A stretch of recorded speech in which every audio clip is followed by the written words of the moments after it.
All right, Nica. I think we're ready to rock and roll here. Again, I'm just trying to get to know who my neighbors are. And it's a chance for people to get to know who you are.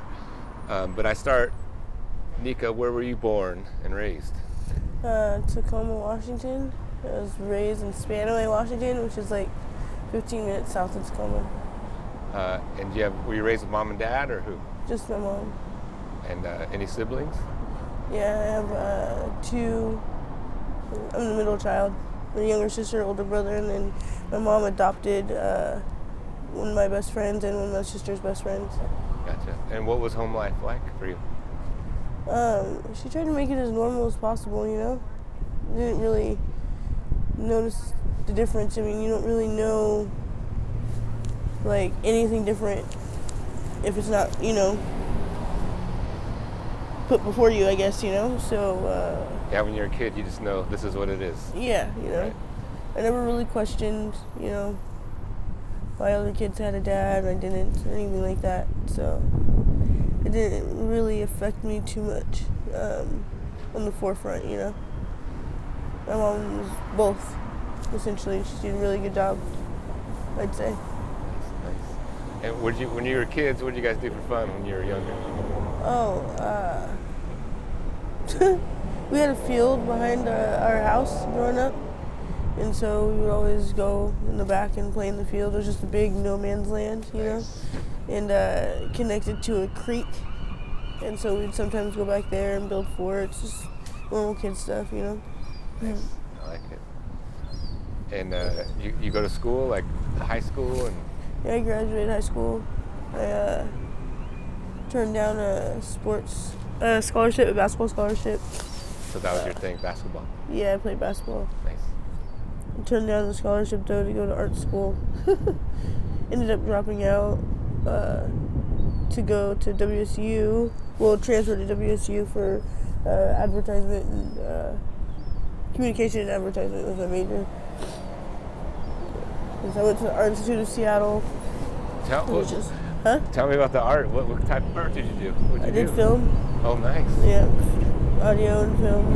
But they were trying to, I'm not really the attention span for movies. But, I'm really good at editing. In high school, I was editor of the year and stuff like that. So I just decided to pursue, what I enjoyed doing, what I'm saying, what I would kind of get lost in doing versus, I'm not gonna lie, I was a very lazy athlete and a very lazy student. I did whatever I could just to get by, you know what I'm saying? And, I do know your school's not for everybody. The bare minimum. Yeah, That's right. As long as I got by, I was good, in my head. And so, kind of just made a decision not to pursue basketball. It just wasn't a passion of mine. Like, I loved basketball, I love sports. I'm not a runner, I don't like running, Yeah. So, there again, a lazy athlete. I did just the bare minimum, When you went to WSU, Yeah. Did you graduate from there? No, I ended up dropping out.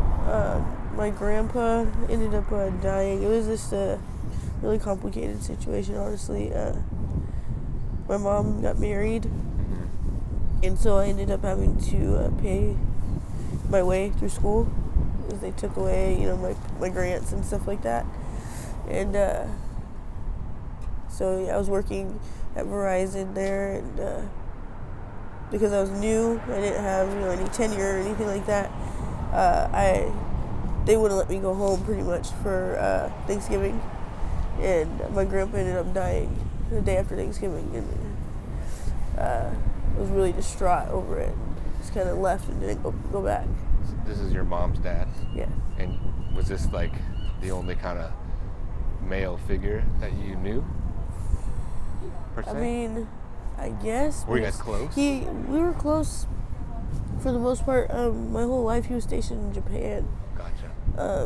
So, and he'd come home for R&R and stuff like that.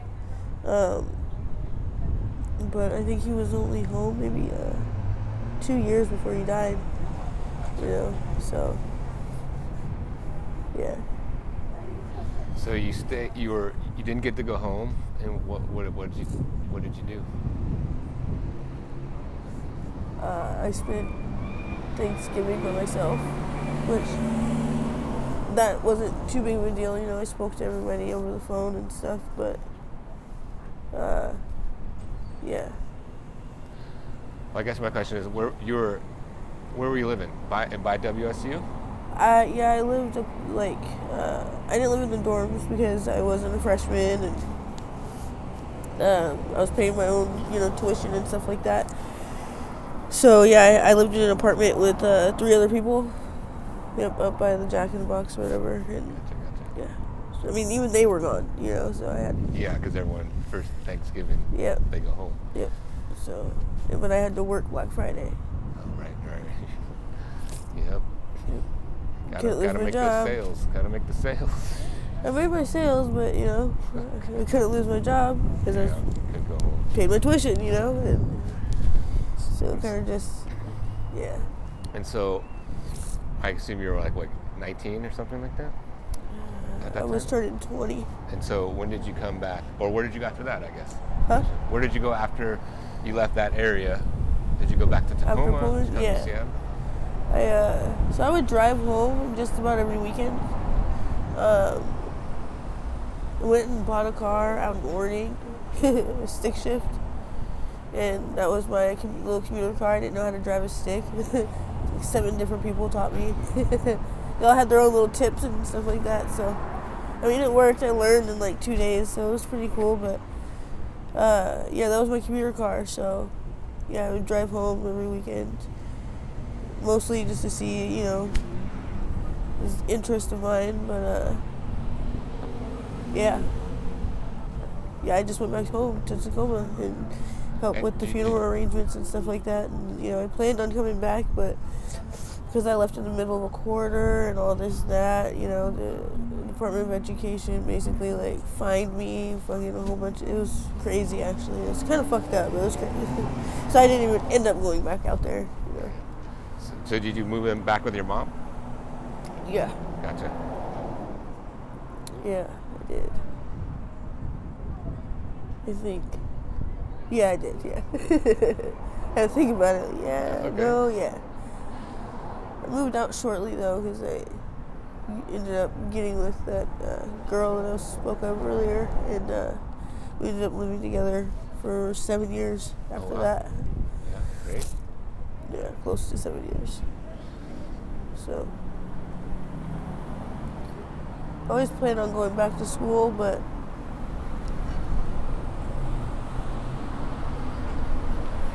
because I was kind of so, like, lackadaisical and, like, what I wanted to do, and, like, oh, well, I have fun doing this, and I know I can do this, and, you know, my grandpa always told me, you know, master what you're good at, you know, and that's kind of what I did, and so it's like, I don't really feel the need to really work for anyone else besides myself, you know, and it's kind of the track that I'm on, like, I'm wanting to mostly work for myself, you know. Don't want to pay anybody else's bills. And tell me about that. What would be like your dream job if you could work for you?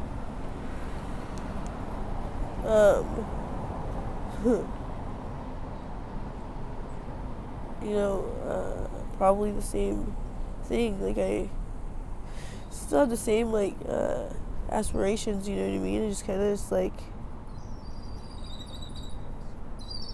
when you go through life, you kind of realize that a lot, excuse me, a lot of things that they tell you aren't true. And there's so many ways to get it, you know? And,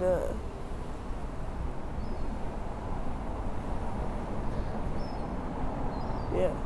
Well, tell me about, when did you come excuse me. from Tacoma to Seattle? When was that transition? That was about 4.5 years from now. About. And that was after the 7-year relationship? You moved up here? Yeah. 4 years ago. About 4 years ago. Yeah. Now, I'm curious of, like, you were housed then in Tacoma with this person? No, we were broken up. But you had a house? Or walls around you of some sort? Transient. I was hotel to hotel pretty much at that point, you know. Gotcha. And at that point in my life, it was fun. You know what I mean?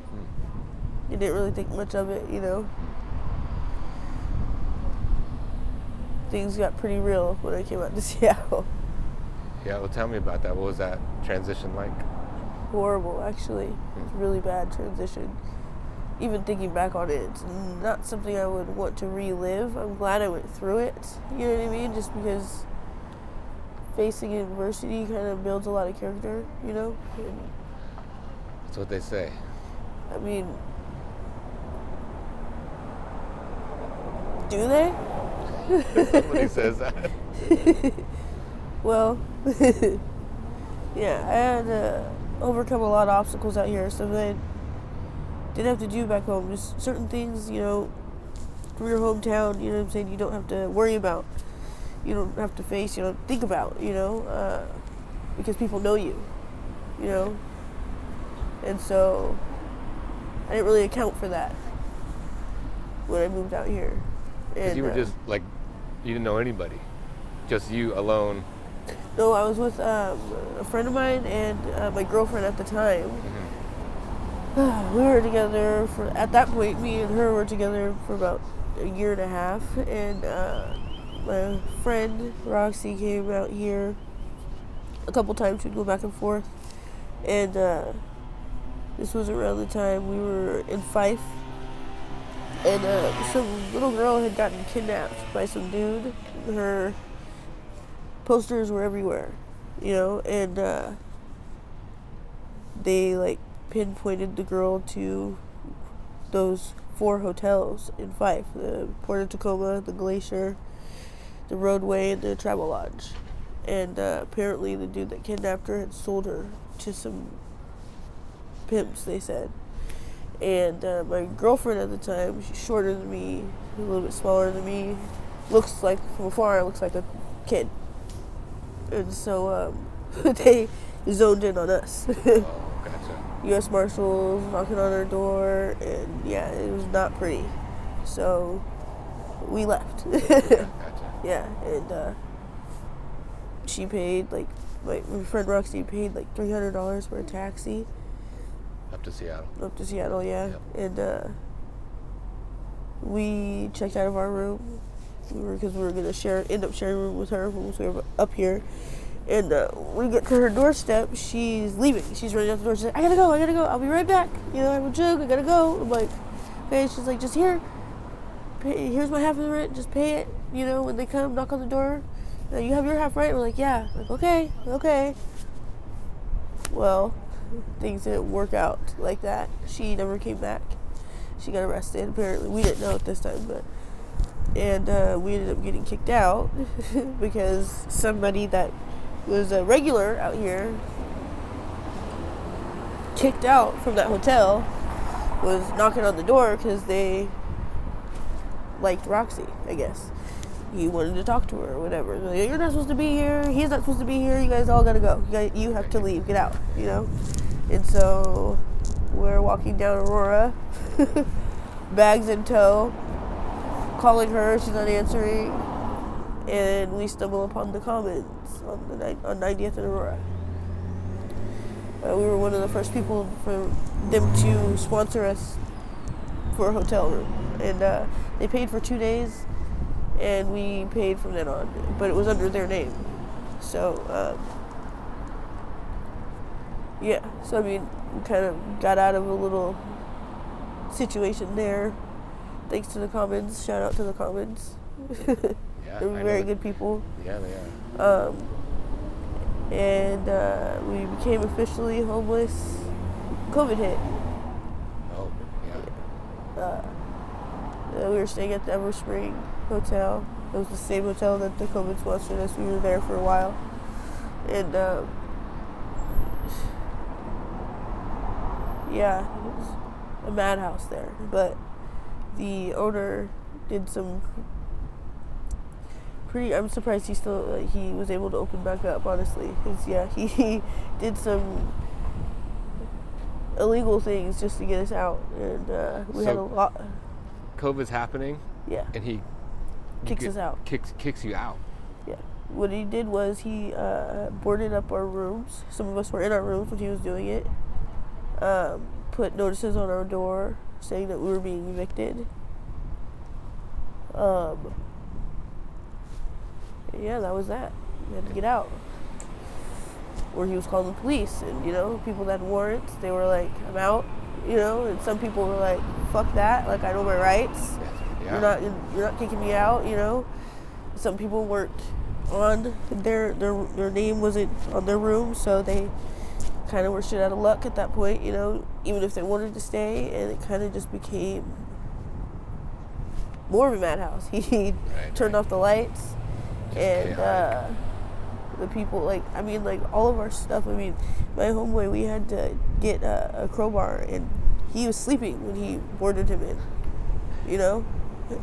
That is nuts. Yeah, we had to, crowbar him out of his room, and some people crowbarred into other rooms and ended up just, staying, and then a lawsuit came about because the news came down, and I don't even know what the law firm was called, but they decided to sponsor us. So they're like, hey, look, check this out. And Reach, by the way, I'm on Reach as well as also their outreach out in Seattle for homeless and people that have legal issues. So it's Reach and Lead, pretty much, but they're also good people, yeah, it was a crazy time, yeah. But, people's rooms that were still boarded up, some people were, crowbarring in there like a month later, like, wait, he didn't go in his room still boarded up? Like, okay, like, they're going into, I need my stuff, like, he's going into, you guys are still there? Like, some people didn't even know people were still staying there, It's a mess. And they hired a security that would stay in the parking lot and basically kick people out. Like, yeah, no, you can't come here. It was like, how the fuck do you know? Like, it was just a weird situation. They played, like, it was a whole, like, favoritism game played. It was really ugly, you know what I mean? But it was like a... But you guys left. You guys got out of there? Initially, yeah, we left. Eventually, actually. Initially. Okay, I was really sick. I caught COVID gotcha. Before the shutdown. Oh, gotcha. So I was being hospitalized while all this was going on. So my room was boarded up, and I was banned from there at this point for reasons that are crazy, but it just that place was like one of a kind. I'm telling you, like, it's not if something else pops up like it, like I don't think that'll happen again.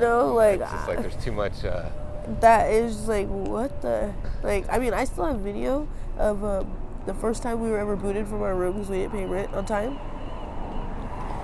They store your stuff in the storage, right? I came to get my stuff because Reach, again, sponsored us to go to a different hotel, for a day. I was like, if you guys can sponsor us, we can pay the rent, They're like, okay, we got you, Well, so we go to get our belongings. The manager, a kid that I knew, and like 2 other people are literally rummaging through our stuff. I was like, what? Why you showed up? Yeah, I got my phone out, and yeah, I still, to this day, it's on my Google Drive, I swear to God. Them going through all of my stuff, bro. It was deep. I was like, what the fuck? Yeah. Crazy stuff, yeah. Well, so, Nica, you've been on the streets since COVID, since then. Yeah. Is there something that you want to say to the people of Seattle?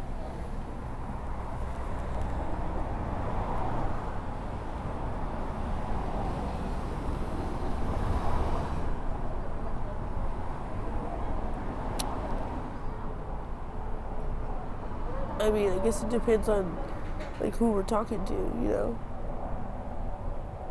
I have different things to say to different groups, I guess, different I guess, demographic, Yeah, I guess more specifically to the housed population, to the normies like me. That's what I hear.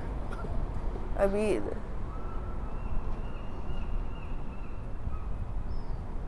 we're not all bad. Some of us do mean well, but we're all human, and some of us have bad days. Some of us get bit by dogs we know. You know what I mean? And survival of the fittest, almost. And you don't even have to be the fittest to be in the group that survives.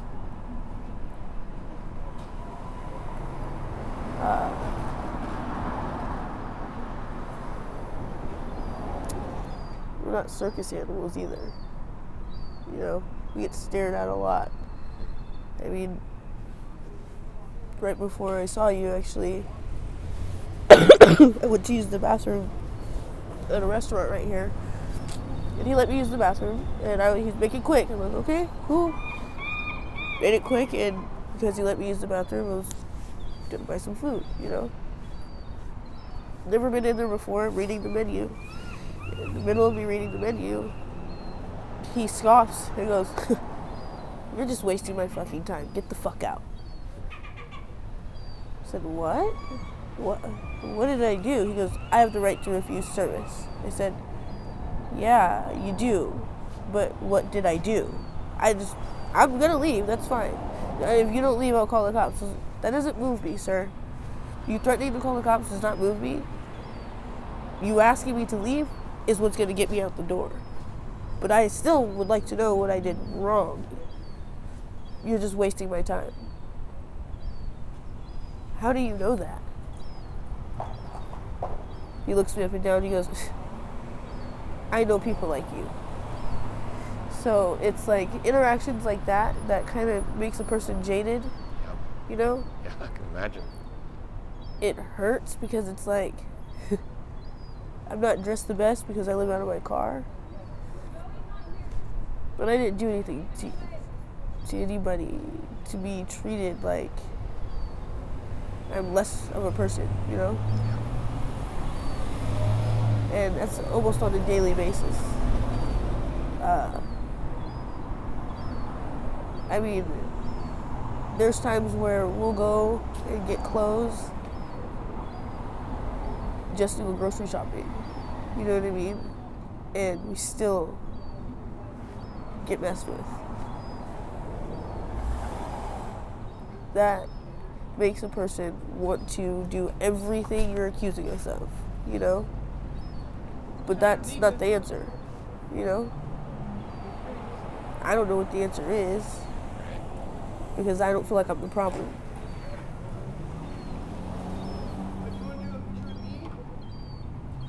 It's saddening and it's hurtful because even I didn't see this part of the world when I was a quote unquote normie,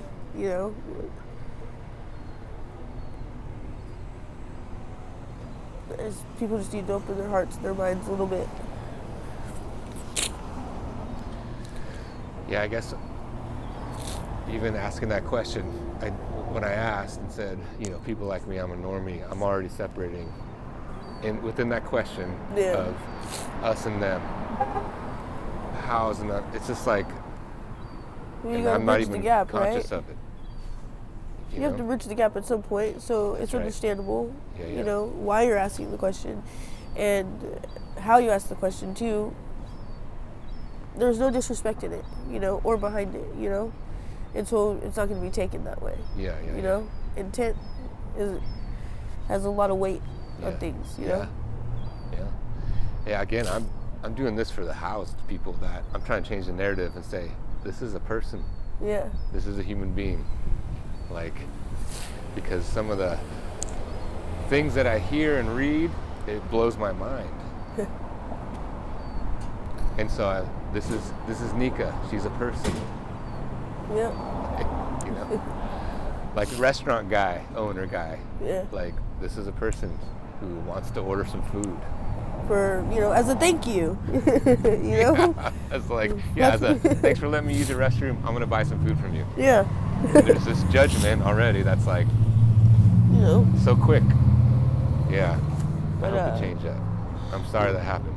It's okay. And, even I have faith in what you're doing, which is why I wanted to do the interview, honestly. I have a lot of faith in what you're doing. But even there's going to be, that small population that's going to just stick to their guns, you know what I mean? And there's nothing we can do about that, That's right. Yeah. Yeah. It's out of my control. Yeah. I think for me, it's like the hope that maybe somebody just shifts a little bit in their perspective, their empathy, their compassion, and goes, oh, man, I might be thinking about this the wrong way. Yeah. Because of your story or somebody else's story. That's my hope. Yeah, we don't all choose to be out here, It's a common misconception that we want to live in tents. You know what I mean? Nobody wants to live in tents in the middle of the fucking winter. Yeah, that's right. Right. It's... Yeah. Then again, there are people that do choose to live in tents in the middle of the winter. Some people do, right? There are. And that's their choice. It'd be a lie for me to say that there's not, but majority of us, we do want to be housed. We do, but the housing that they offer is just so, some people want to be with their kids, you know what I mean? And the housing that they're offering, the supportive housing, there's no way. These places are bad houses, okay? There's people that are drug addicts, and then there's people that have mental illnesses, and they're putting them in one space. And now they're creating monsters. They're creating mental illness people that are now addicted to drugs, and now they're and vice versa. You know what I'm saying? And it's just you can't have that environment. Yeah. I can't have my little sister come and visit me in this environment. Right. You know what I mean? And then because we decline this, if you have a child, you're not going to bring them into your life. We decline this supportive housing. I've been in shelter for 2 years. 2 years I've been in shelter. And they're calling me stagnant. I've given them everything they've asked for, except for saying yes to supportive housing.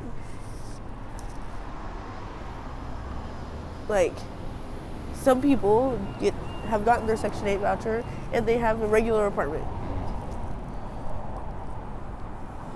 I just think that maybe a little bit more research maybe needs to be done, and maybe the mental illness and that's a big one. It needs to be separate. It has to be. You know what I mean?